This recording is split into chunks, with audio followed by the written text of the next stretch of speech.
예, 비하인드 뉴스 시작하겠습니다. 박성태 기자가 나와 있습니다. 어서 오세요. 예. 시작하죠. 네, 첫 번째 키워드는 회의실 비비총으로 잡았습니다. 비비총이라 하면 그거 얘기하는 겁니까? 예. 쏘는 거? 플라스틱 탄알이 들어있고 장난감 총인데 맞으면 상당히 아프고 부상을 당할 수도 있습니다. 잘못하면 눈에 맞는다든가 하면 실명 위기로까지도 가는 거잖아요. 그렇습니다. 예, 아무튼 근데 그게 회의실에 있다고요?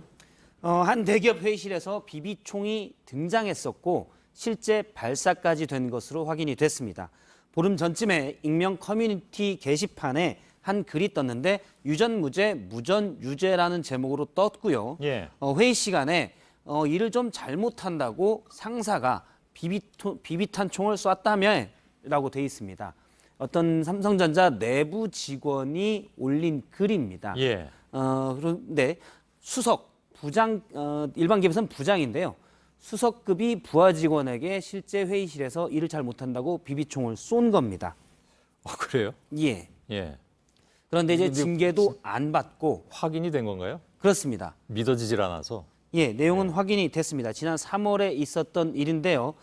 해당 게시글에는 메모리 사업부다 이렇게 나왔었는데 예. 삼성전자 화성 메모리 사업장에서 벌어진 일입니다. 일부에서는 부장급이 이 앞서 말한 수석인데요. 이 부장급이 부서 행사 때문에 비비총을 구입해서 회의실에 놨다가 회의 중에 뭐가 마음에 안 들어서 쐈다라고 얘기하고 있는데 예. 피해자 측 입장은 확인이 안 돼서 정확한 정보인지는 이거는 알 수 없습니다. 예. 다만 비비총을 사서 가는 행사가 어떤 행사인지 잘 납득도 안 되고 예. 회의실에 비비총을 두고 있는 것도 상식적으로는 납득이 안 됩니다. 예. 비비총이 구체적으로 어떤 총이었는지도 해당 사업장에서 좀 쉬쉬한 내용이어서 잘 확인은 안 됐는데요. 어떤 총이란 건 뭘 얘기하는 건가? 뭐 비비총이 종류가 여러 가지라는 얘기죠? 그렇습니다. 예.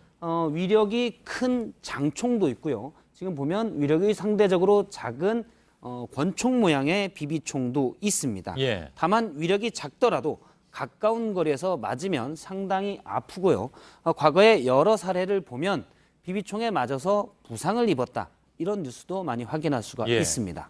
아니 그게 그 회의실이라면 뭐 이렇게 엄청나게 넓은 공간도 아니기 때문에 예, 거리가 가까울 수밖에 없는 그런 상황인데 그렇습니다. 거기서 비비총이 실제로 총을 쐈다는 건 하여간 뭐 이해는 안 갑니다. 여러 가지로. 예, 그리고 가까운 거리는 충격이 있었을 것으로 예. 보입니다. 징계를 안 받았다는 건 무슨 얘기입니까?